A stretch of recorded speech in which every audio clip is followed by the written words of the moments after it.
Holt hei noch dicht. Jeden Morgen ging Hesselbachs Opa non Putzbüttel.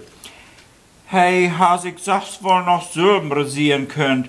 Man in Hus, do wird dat jümmer so still, seit Meter dort bleiben woi und die Kinder und Hus wollen. So mag er sich durch ein Vergnügen und non Putzbüttel hintergehen. Man, für da können er an das Rasieren kein Vergnügen finden. Die meisten, der immer so gaut und so viel zu vertellen wirst, wollen nicht durch. Und die beiden Gesellen, die wollen tämlich mucksch und nicht Opa sin Fall. Putzbüttel, dem muss was zu vertellen werden, anders ist er sein Geld nicht wert, weil Opa sin Schnack.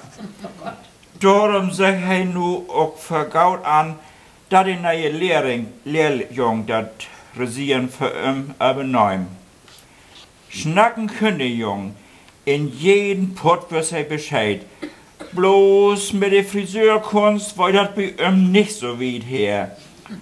Mal hätte Opa in seine Back so einen Hick gemacht und dann hätte auch mal einen bösen Hack in Opa sin Hals jagt.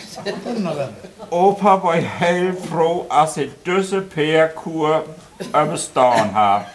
Und hey Japs, gau, hol mir ein Glas Wasser. Die mulfixe Lehrjung, dat krieg wie baut, sie hebt wohl das kriegen, ne? Nee, Grismul Opa, ich will bloß werden, ob mein Hals noch dicht holen lässt.